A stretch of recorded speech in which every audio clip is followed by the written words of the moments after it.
All right, so Deutsche Welle Academy works across Latin America, Africa, Asia, MENA, and Europe to strengthen press freedom, freedom of expression, and access to information. And we work both with journalists and media organizations, and in a lot of countries that we work in, we also partner with higher education around the field of media. We actually, Deutsche Welle Academy, also have our own master program in international media studies, both in French and in English, that focuses on media development, journalism, and communication. And as a journalism training and media development organization, what we've seen over the last couple of years is an increased interest in the topic of podcasting and podcast training. And this is why we have partnered over the last couple of years with learning designers, podcast experts with regional expertise to start developing workshops that we have implemented. Next slide. And what we have then also quickly started to realize that in addition to the workshop, it was super important to also have learning tools that we can use in these workshops. Next slide. And for these tools, what we've done is we've partnered with a Swedish training organization called Method Kit, who over the past decade has specialized in mapping shared languages. They've mapped over 60 shared languages in that decade, languages on a very broad range of topics such as diplomacy, veteran reintegration, also cities and places. And we thought that it would be super interesting to map the shared language around podcasting. So what we did is, together with Method Kit in Sweden, we identified 20 podcast experts from all over the world. So as you can see from on this map, from Australia over the Philippines to Cambodia, South Africa, Kenya, Cameroon, Sweden, Switzerland, Germany, the US, and Bolivia. And we asked all these experts, when you think about podcasting, what are plus minus 60 terms that come to mind when you think about podcasting? So whether it's format development, production, or distribution. And so these experts all sent us, we call them brain dumps, and we started comparing and contrasting and seeing patterns. And in an iterative process, I think we had at the end over 30 iterations. We came up with, in the end, it's 63 cards. Next slide.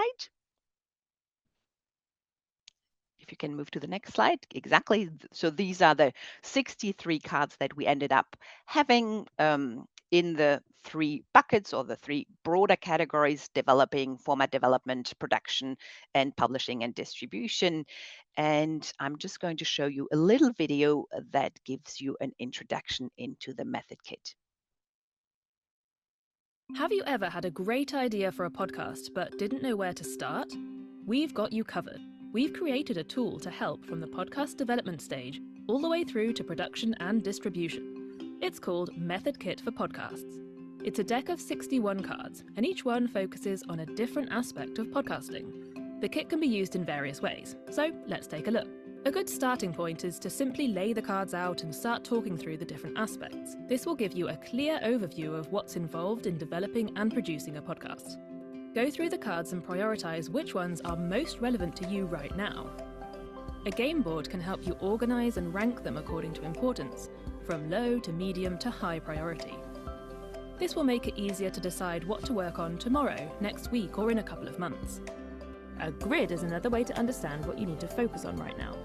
You can place cards along the priority axis depending on how important each card is, from very important to not at all. Then the clarity axis shows if you have a clear idea what you want to do around that card. The grid helps you to understand which areas are still fuzzy and which things are clear enough to be actionable straight away. And if you want to dive deeper, you can use the cards to collect your thoughts, maybe on a wall or a table. If you're working in a team, build on the ideas of others and develop them further. This will help you to sharpen your concept, clarify your vision, and distribute tasks. You can also structure your thoughts by adding rows that represent a specific perspective. In one row, you might focus on analysing the current situation, while in another, you only look at the next steps. No matter which way you use the kit, here are some general tips. Keep your workspace clean and get rid of anything on it that could distract you. Make sure to document your work. This helps you to take a step back when you get stuck. And speaking of getting stuck, don't spend too much time on one card. There are plenty of other ones that need your attention too, so be sure to spread the love. And that's the kit, a simple but effective tool to help you make your podcast idea a reality. Download the kit and other materials today and take the first steps on your podcasting journey.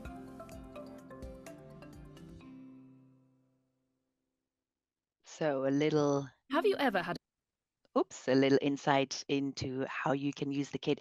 And so basically, when we launched the kit in London, we very quickly started receiving additional requests for other languages. I think the first requests that we received were for Arabic and French. And because we had this collaborative approach in the first place for the English version, we already had a network, and this was building the building blocks for scaling.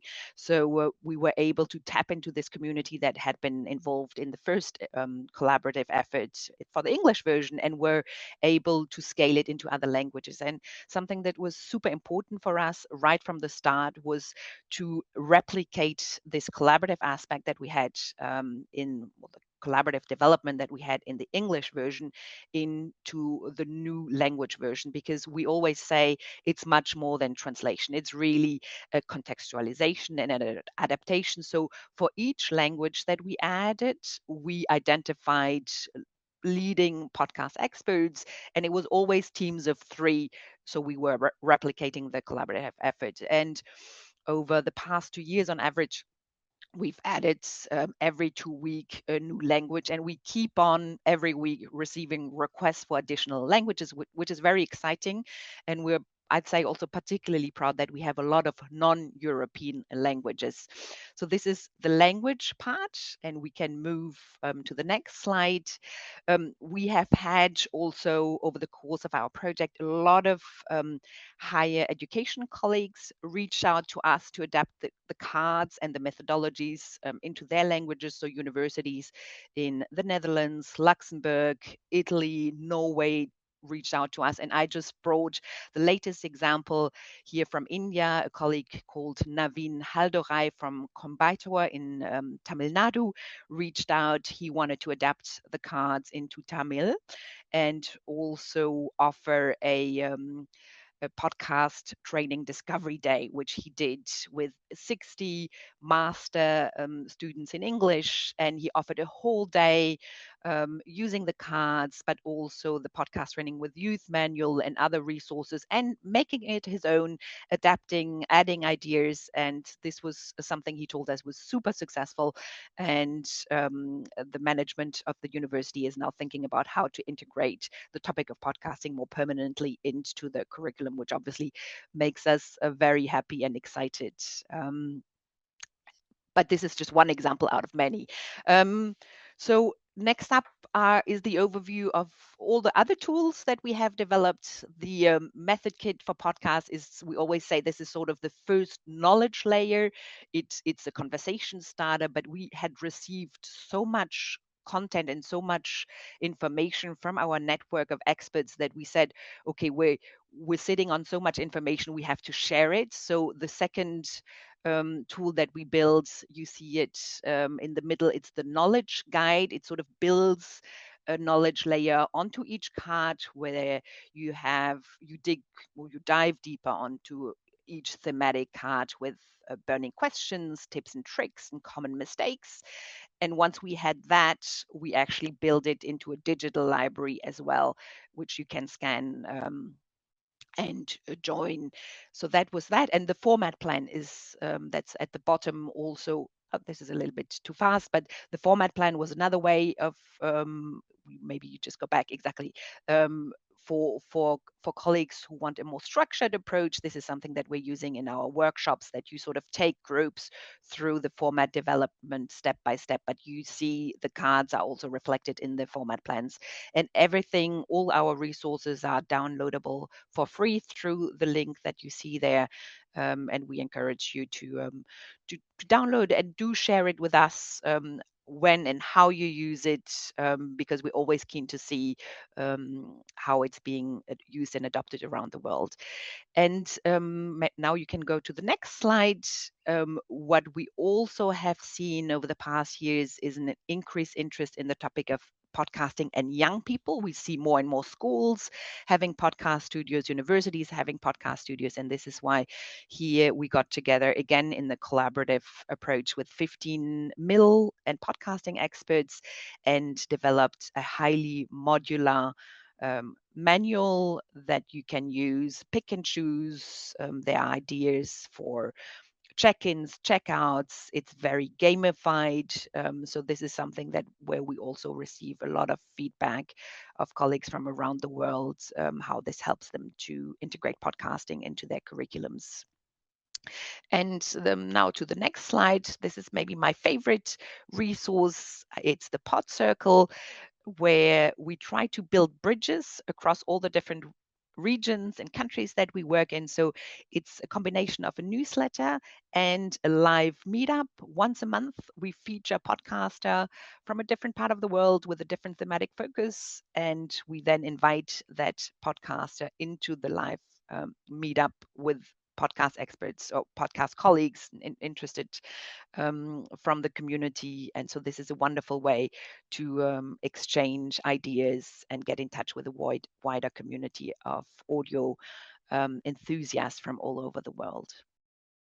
Uh, yes, and I was asked to create a locative experience for Hanoi at the time, and that was my first introduction to located media. It was quite an ambitious project, but we created a sound walk using some technology at the time, using a platform called Sonic Maps, which is still around now. But I was inspired by the possibility of Sonic Maps, and I wanted to create a platform which would allow multiple people to be able to publish their own sound walks, because through that project we've had more requests for sound walks, and also more requests for for us to create our own sound walks, and for other people coming to us who are saying, oh, I really like the concept of this. Can we publish something ourselves? So I went away and started the platform with a couple of friends, and it slowly built from there, from the very small, humble beginnings in Hanoi up to a global platform. And I think now we have, I think, more than 4,000 sound walks published worldwide. We have people publishing stuff really, quite regularly, and we have it used for some quite large projects. And through the project, through Echoes, I've worked on a number of other bespoke projects, all related to sound and location, often walking location experiences. The most recent one I've worked on has been the City of Floating Sounds, which is a symphonic walking audio piece. And this was with a collaboration with composer Huang Ro, who is a New York-based composer. And it was initially commissioned by Factory International, who are based in Manchester. And the big photo in the middle with all the people walking, that's in Manchester. And we did that, I think, 2 years ago. The concept of this one is that it's a classical symphony, or contemporary classical symphony, composed by Huang Ro, but he wanted to take the symphony out onto the streets. And we had some Factory International had brought me in because I'd done a lot of location-based pieces before. And he said, okay, I want each person to have their own part of the symphony as they're walking along, and I want it all to be played out loud on mobile phones while they walk to the venue in the city. And we worked through a lot of different iterations of this, and different ways that we could realize his vision for this. And we came to a point where we did a recording with the BBC Phil in Manchester and recorded individual stems for each of the instruments, or instrumental groups, I should say.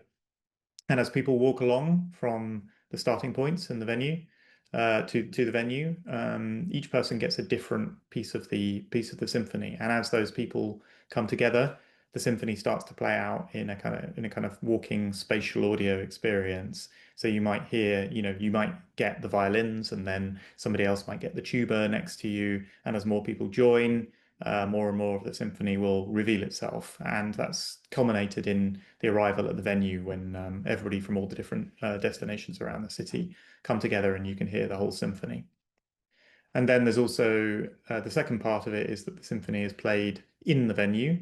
And you can see in the top left-hand picture that the instrumentalists it's an unconventional staging. So the instrumentalists are placed on different stages in the space, and you can actually walk around while they're playing the symphony. So it's very much kind of subverting the classical music, the idea of classical music as a sit-down experience, and also the not being able to get close to the actual orchestra.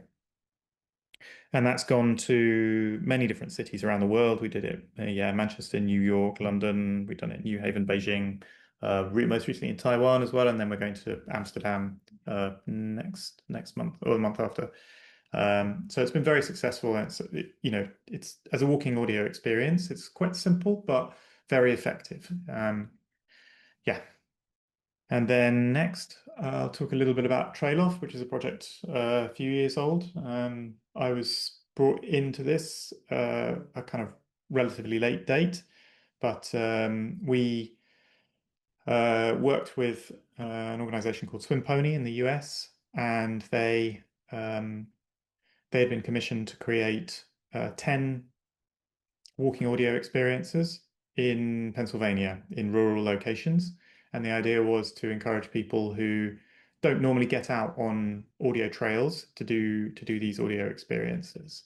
And they really, they took this to another level with their dedication to how these pieces should be commissioned. So they commissioned 10 BIPAC authors, so Native American authors, Black and Indigenous authors, and LGBTQIA authors as well. And so it's a very diverse set of experiences on the trails. And we worked really closely with all of the authors to create a reactive experience, one which is kind of pushing the boundaries of what is achievable with narrative audio experiences. So it may, when you go on the trail, it may just feel like a seamless experience as you walk along, but actually there's a lot of technology which is in there, which is making that happen. And they really wanted that to use that technology to make it as interactive or as immersive as possible in that space. So everything is GPS triggered, and then there are kind of branching narrative components within that as well. So depending on where you're going, it might comment on various things. So if you go off the route, it says, oh, it looks like you've gone down the wrong path. It's kind of think that, the basic things like that. But based on where you're going, you would get a different story coming back along the same trail, for instance. And there are also weather-based components, so it might comment on the weather at the beginning of the trail as well. So based on, oh, it looks like it's a dull day today, this kind of thing. So we built in a lot of different reactive components into that. In order to make it into a more adaptive experience to what's happening with it on that trail as well. So this, for me, was a really inspiring experience. They also commissioned a really great author that I know, Carmen Maria Machado, who's a brilliant American author. And I'd recommend you go and listen to some of that. In fact, I was going to play a bit of the video. Let me just give me 2 seconds now. You can listen to about a minute of this video on. So tell me if you can't hear this. Hey, do you know what bridge this is? Yeah, it's just called the Manayunk Bridge. It's pretty, isn't it? Yeah. God, I love that bridge. I feel like it shaped my idea of bridges for my whole life. I don't know. The curves? It's platonic. Oh, yeah, I forgot you were from around here. Born and raised? Well, it's a gorgeous bridge. It is. And I saw an alba twitch up there once. Yeah. Wait, what? An alba twitch. It's like a mini Bigfoot. I Anyway, it was running real early in the morning. You sure it wasn't just a runner? Definitely not. I'm sorry, I'm sort of stuck on the Alba Witch. Alba Twitch. Which is not real. I mean, that's what they want you to think. They? The skeptics. Look, I belong to a cryptozoology club since I was a teenager. I know the local monsters inside and out. Test me. Why did you... I'm sorry, cryptozoology? I've just always believed in my heart that there are creatures, some might call them monsters, that exist at the periphery of humans and nature. And since I now know what to look for, I see them everywhere. What do you mean? Okay, so, like, just look at this water. It's full of fish and turtles, but also trash. The trash is our creation, but it no longer belongs to anyone. It exists in some no place. I mean... Okay, so I just wanted to get to that bit because for me that's quite interesting because that kind of exemplifies like them commenting on what is happening at that point. Really exemplifies the power of the technology that they can know that you're at that point when they're talking about that. So that's this idea of becoming more immersive. And there are lots of aspects of that through the trails which are on Trail Off, and there are lots of examples on the website as well. And I can put all the links in the chat at the end. I'm noticed I'm running short on time, so I will talk. I'm not going to talk about Earth and Sky, but I'll talk a little bit about Echoes itself. So, but I would say actually Earth and Sky is worth a look at, and I will put the link in the chat as well. There's some incredible compositions through that. That's more of a sound art experience that we worked on, which was based in the north of England with. It was a collaboration with Opera North and five composers. So talking about Echoes, which is my platform for publishing soundwalks. It's a free platform. We do have paid memberships as well, but the idea is that you can create an experience which is reactive to what's around you, and that is through GPS triggered, mainly through GPS triggered, although we do also support beacons. And you can create anything from a simple guided audio tour from stop to stop, 1, 2, 3, 4, 5 stops on a tour at specific points, and those points will trigger using the GPS. But we also have support for, like I mentioned with trade-off, branching narrative experiences. So you can put logic into the echoes, which will enable them to trigger at certain points based on different criteria. You can add pictures to each of the stops as well. You can also add spatial audio to the experience, both through ambisonics. We support 360 sound through ambisonics, and also positional audio. So you can have points which you can walk up to and listen to, and those would appear as appear in spatial audio, and that's supported by the kind of Apple headphones and the latest Google headphones as well. And then we also have beat syncing as well. So you can have musical experiences using layers of music, which would then synchronize with one another. And yeah, we've got tons of other capabilities through the platform. And we have mobile apps, so iOS and Android, which allow you to download the audio tours and then listen to them on your devices as well. So I would encourage you to go and try out the platform. You can publish stuff and try it privately. It's very easy to publish as well. You can easily create stops on the tour and then add information to it and publish it through the website and then to the mobile apps as well. So yes, that's Echoes in a nutshell. And here are all the links, but I can also post those in the chat for you as well. Even though I didn't get around to speaking to all of these, they're great references for creating sound walks. There we go. Thank you very much. No, thank you, Josh, and thank you for keeping to time.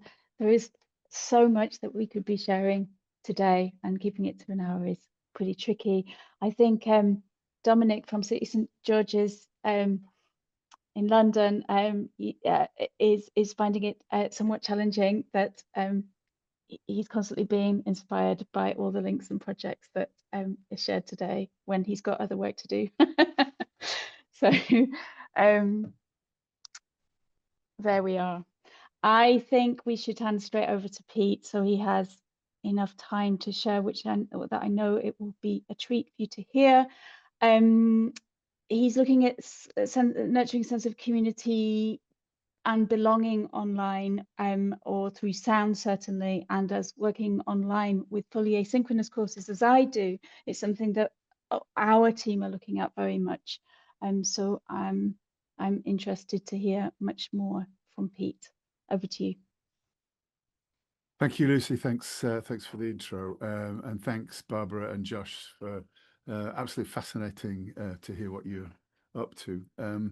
Okay, I'd like to start, please. Might seem a bit strange, but if you've got headphones on, can I ask you to take your headphones off for about a minute and then put them back on again and listen to the sounds that are in the space that you're in at the moment?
Okay, headphones back on, please, if you had taken them off.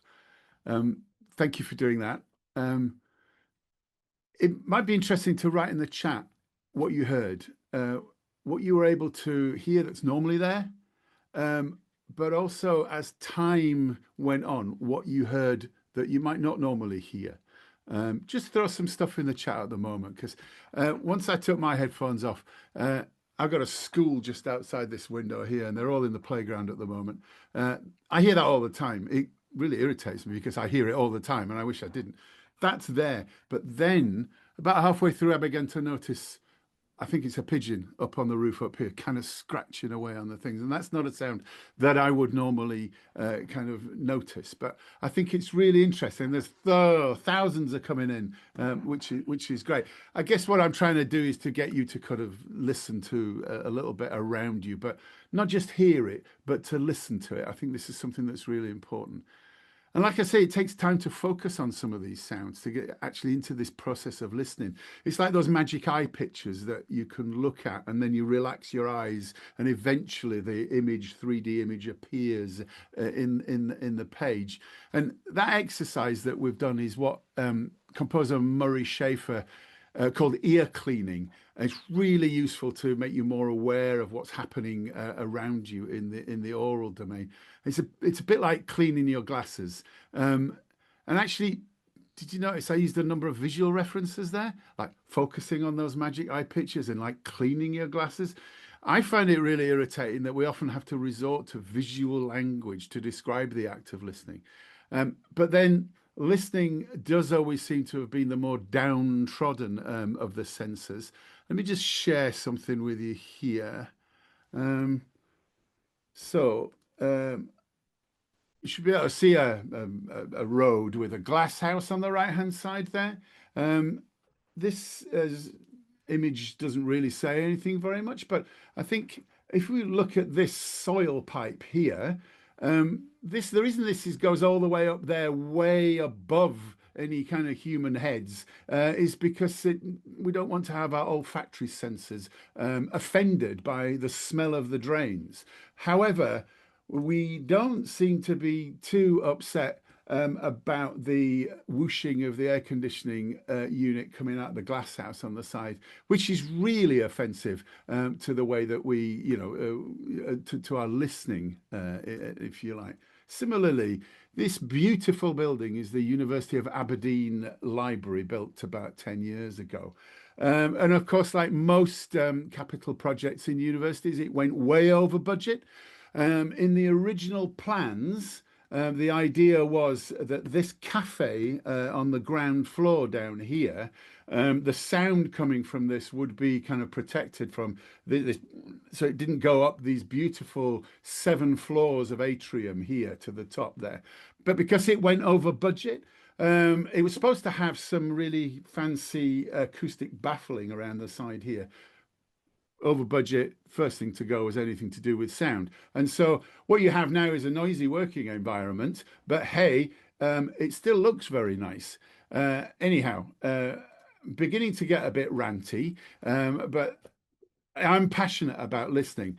Here's something that I wanted to share with you that Walter Murch, who is a sound designer in Hollywood, he wrote this as a foreword in a book for Michel Chion. I'll just read it for you.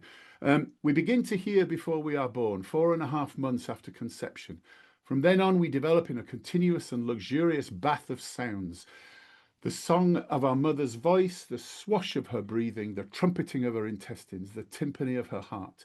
Throughout the second 4.5 months, sound rules the solitary queen of our senses. The close and liquid world of uterine darkness makes sight and smell impossible, taste monochromatic, and touch a dim and generalized hint of what is to come.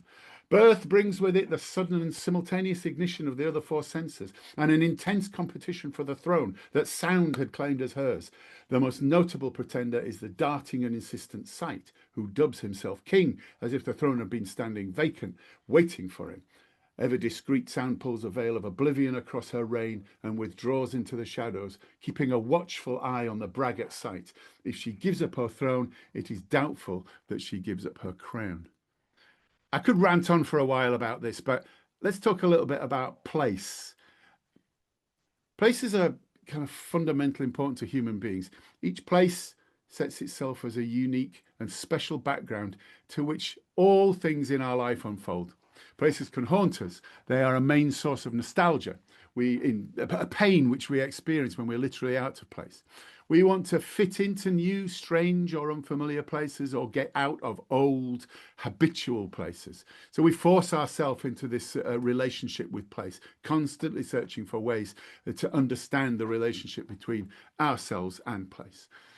For many years, sound recording technology has allowed us to record sounds in one place, play them back in another.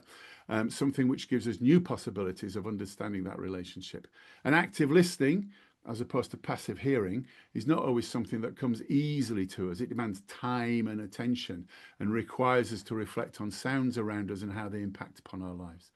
And so in all the time I've been studying this relationship between sound and place, I've been led to work with ranges of groups, crowdsourcing sounds, to create sound maps using software and platforms that are readily available, free to download and use. I like to think of these sound maps as what Murray Schafer, him again, he referred to these as museums of disappearing sounds. And this is what he said about them in his book, Tuning of the World. At the age of 40, I've got many sound memories which are no longer to be heard. Milk bottles, steam whistles, bicycle bells, horseshoes being tossed against a metal spike. Everyone will have such a list. We listen back and notice how much has slipped away unperceived. Where are the museums for disappearing sounds? And if you look at those examples that he gives, all of those sounds have disappeared. They're not there anymore. So it's actually exactly what he's talking about. So I'd like to show you a couple of these resources that I have kind of created over the years to get communities to collect and belong through sound. The first one I want to share with you is it's a project I did during the COVID-19 lockdowns. And this is a COVID-19 sound map. It's built in Google Earth. And what you have is all of the sounds that were submitted. What I did was put a call out about 3 days into lockdown, because I wanted to capture this new strange environment that we got that was a different soundscape that what we were used to. So I asked people to send in sounds that had changed as a result of lockdown. I would say that well, we got 300 sounds submitted, 31 countries represented, but most I would say are from the UK. Over a third of the sounds had something to do with birds, because bird song was something that we suddenly started to hear again. So here's an example. Click on the sound on the left hand side there, and then we get a panel opening on the right here, and then you can click and hear.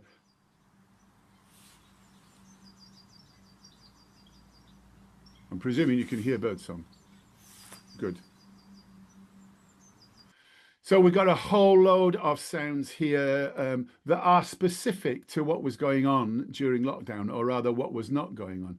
In Glasgow, there's a street, a big street with lots of pubs and restaurants on it, that on a Saturday is usually rammed with people enjoying themselves. This was recorded at 12:50 a.m. on Saturday, the 28th of March.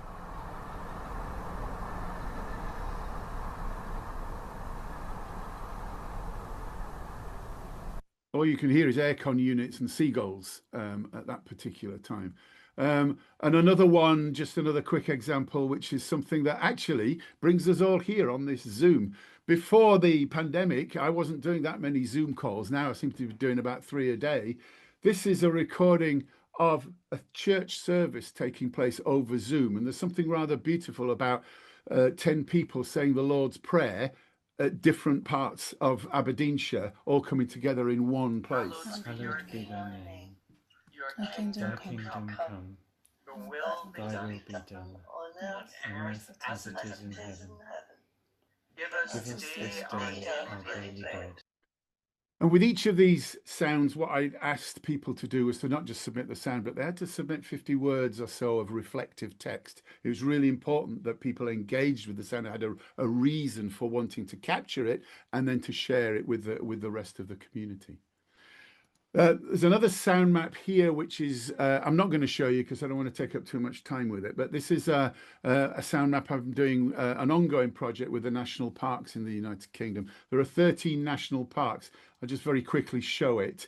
This is the UK, and what we're doing is inviting people to, as they're out walking in the national parks, to make recordings and then to upload those recordings via this form here, so that we can build a kind of sonic idea around what's going on in the UK national parks as far as sound is concerned. If you do find yourselves anywhere near a national park this weekend, send me a sound. It would be really nice to sort of to see what's going on there.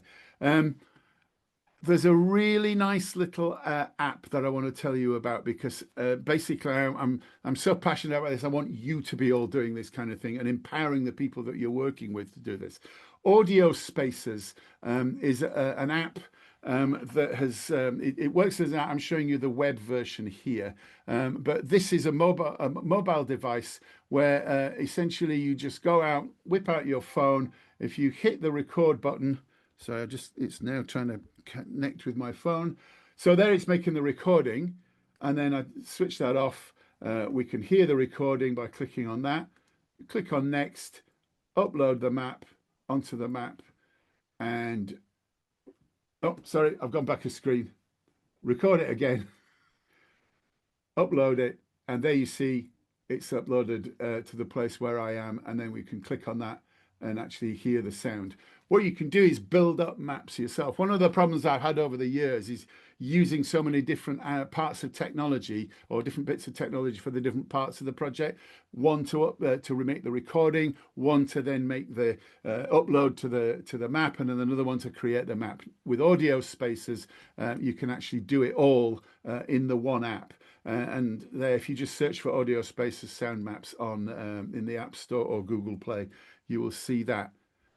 The other one I want to tell you about is one that you should already know about, which is the Media and Learning Community Sound Map that was set up a while ago. This is a wonderful thing. And actually, it's in Padlet, it's really easy to create something like this as well. Just for example, if you want, this is how simple it is. You just drag that onto the place where you want to make the sound, middle of the C.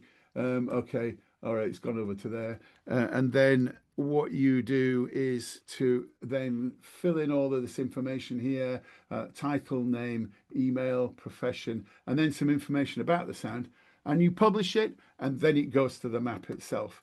It's another fantastic way of getting your groups that you're working with to be able to contribute to this kind of things. So just to go to finish up, some further links here. I've got more sound projects on this page on my website that you could have a look at if you wanted.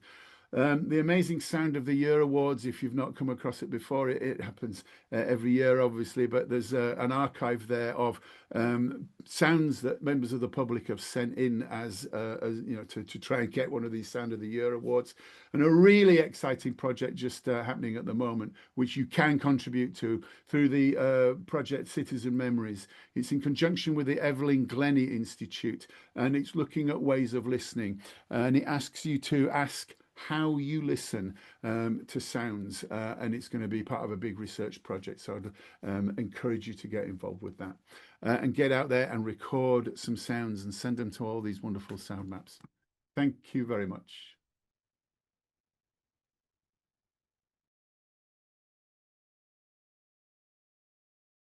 Thank you so much. Ah, that was fantastic. And so, I mean, if nothing else, this session has certainly been resource rich for people to, I hope, feel more empowered to go off and make some things and connect with sound before vision.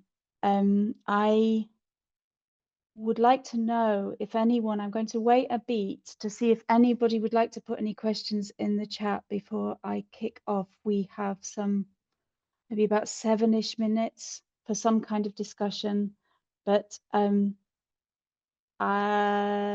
get typing now, otherwise I'll kick it off. I'll give you about 30 seconds. Imagine birdsong. I Cara think Dominic has Johnston. a question. And Dominic as well? Well, I can see one. I can see one here from Cara. I can't see from Dominic. Is it early? Is it earlier on? Let me start. It's Let me not in the start with chat. it. It's a hand up. He's It's raised a his hand. hand up. Hi, Dominic. Okay, I'll go as I saw Cara's first. I'll go to Cara and then to you, Dominic. And thanks for being so active, enthusiastic in our chat today. It's been a delight to see your feed there. Cara, I'll read yours. Question for Barbara. It's a fantastic resource. Over the time it's been running, what survey feedback have you received to quantify things like what areas or sectors are most benefiting from using your kit? Yeah, that's a very good question, Cara. And we're a tiny team trying to run a big project all over the world. So this has always been an area where I feel like we have not dedicated enough tracking exactly all the usages. But trying to answer would be primarily, or maybe a little bit more skewed towards seeing that we are a journalism organization ourselves, media organizations and journalists. But we're seeing more and more also universities coming on board and lecturers wanting to use it.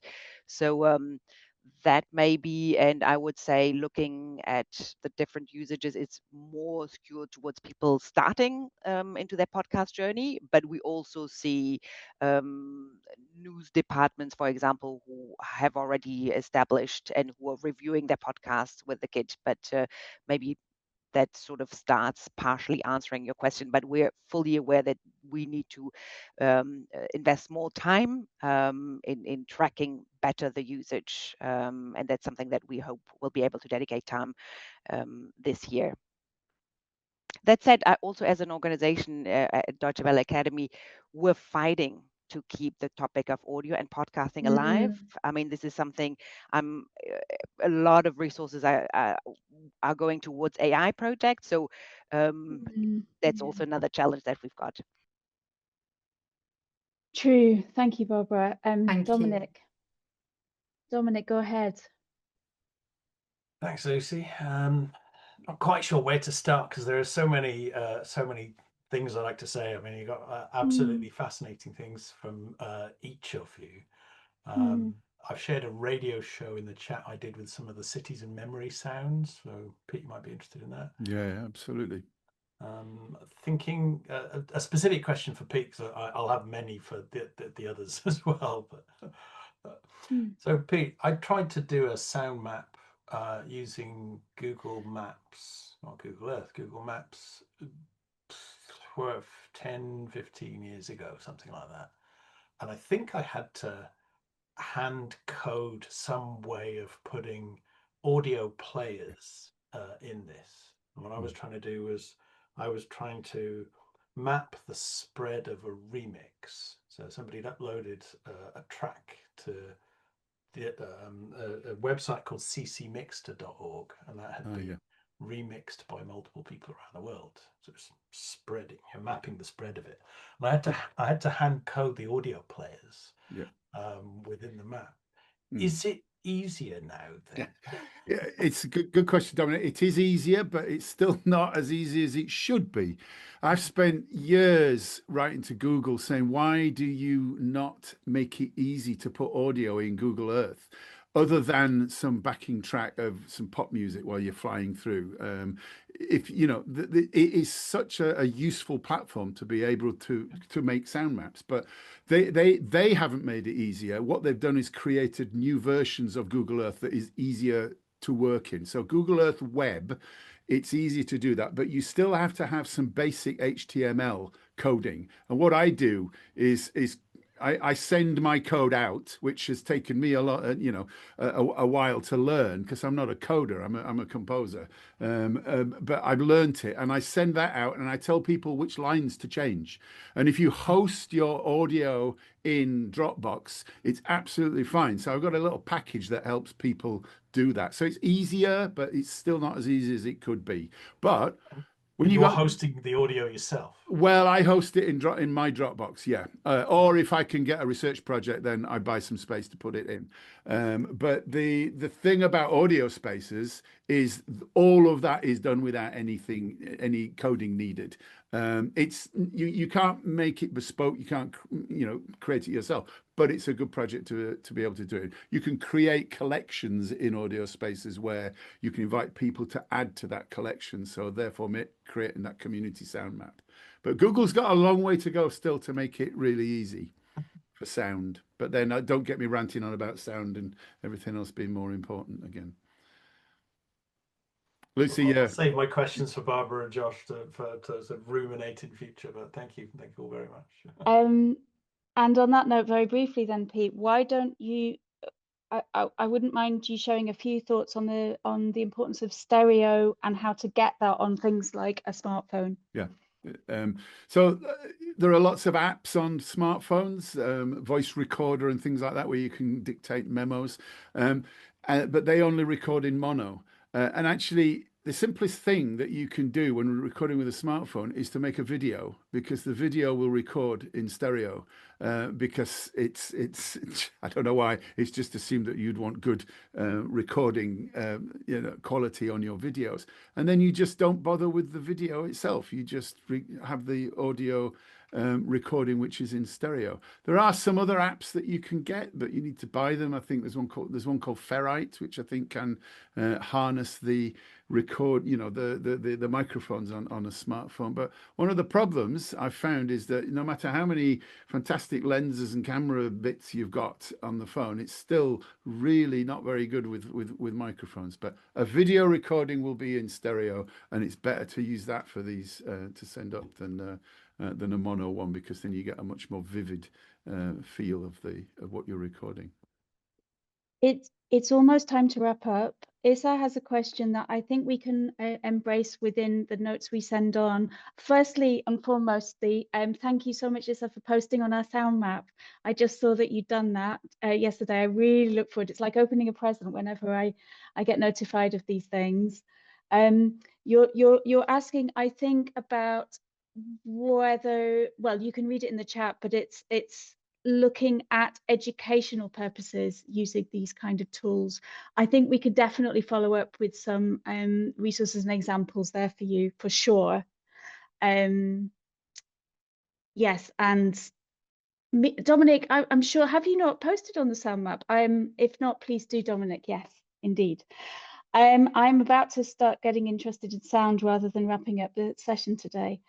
So I mean, you know, we're 2 minutes to the hour, so really all I can do is thank you all for being here and making the community what it is, including our speakers. Please interact with our sound map, and we'll upload recordings and presentations in due course. If you would like to share projects, sound or otherwise, please contact Media and Learning Association. There's options with webinars, newsletters. And if you want to find like-minded people, particularly with sound, I recommend you sign up to our special interest group in audio, video, in higher education, and to find your tribe, as it were. Shirin's going to let you know about upcoming events now, one of which is the conference in June, which and if you come, I really hope to meet you there. Shirin, over to you. Thank you, Lucy. So just a quick word from my side. We're going to have 3 more webinars on this season before our conference coming up: video lifecycle management from policy to practice, about generative AI literacy, and about gamification for educational purposes. And of course, we'll have our annual conference coming up soon, 17th to 18th June, a very good opportunity for networking and hearing and listening to more of this kind of presentations.